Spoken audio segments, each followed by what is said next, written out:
Hello सांग मैंने good morning केमती अच्छी आशा करिए बहुत भलरे थे। आज गोटे मिनी ब्लॉग को स्वागत करुच्ची। आज मॉर्निंग रू उठी गाधुआ पाधुआ सारी सबू कम सारीदेला कहीं आज मोर झी आज तार प्रैक्टिकल अच्छी से पूरा मॉर्निंग 7टार जाकरी जॉइन करा पड़ो।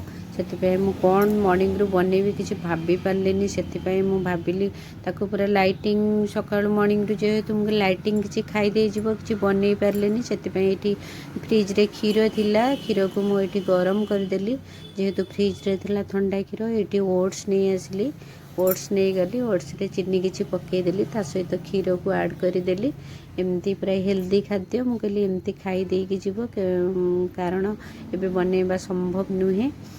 एबे ओट्स पूरा गोलई देली भल से भिजई देली टिके तापर किछि समय रहीगला परे सेटा फुली जिवो।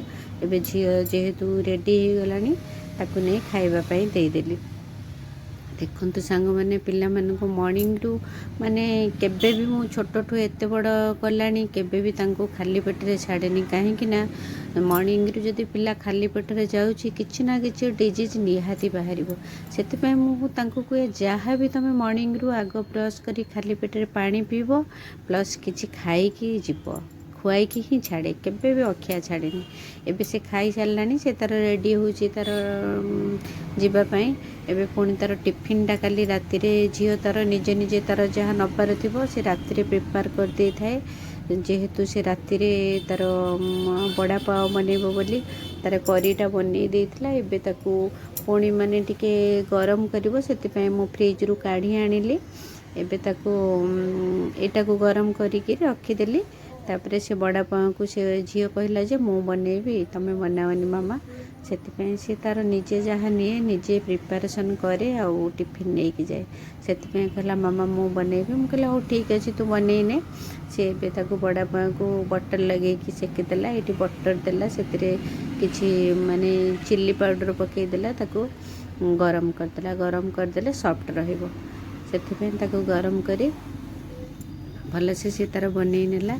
एबे तार से बनाऊँगी ता भितर मुझे जाइए रेडी हो गली कारण ताकू मत छाड़वा पड़ो कारण 7टार से एंट्री करा पड़ो।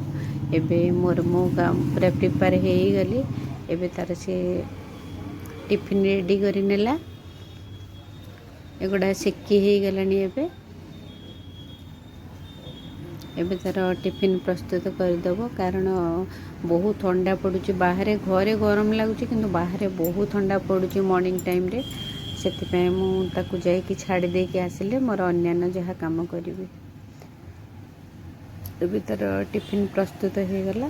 एबे से बाहर जीवो कारण से 7टार गले पूरा 5टार आसीबो से आज बहुत लॉन्ग टाइम तार अच्छी प्रैक्टिकल चलो से आम माँ झील पूरा रेडी ही बाहरी गलु। देखते सांग मैंने आम रोड रे अच्छु एबे कारण तार कॉलेज रे जाई पहुँचा पड़ो। ये बाटर अच्छु बहुत ठंडा होची कारण मॉर्निंग टाइम रे तो आपण माने जानी थे बहुत ठंडा टिके लगुच धीरे धीरे ठंडा भी कमी जीवो। एबे तो 3-4 दिन टिके ना को ठंडा हबो तापर धीरे धीरे कमी जीवो। ये तार सेंटर रे पहुँची गली। एबे झील गला पूरा 5टार आसीबो ताकू छाड़ी देली। एबे ता गेट रे एंट्री गला। सांग मैंने पिला माने गले भारी घर आम पाखरे थे टे चिड़चिड़ी हुए सीना किंतु जो पलाते घरटा पूरा सुनसान लगे जमा भी भल लगे से छाड़ी देके आसिली। एबे घर को मत जीवार अच्छी सांग मैंने एबे जाऊँगी घर मुहाँ हेबी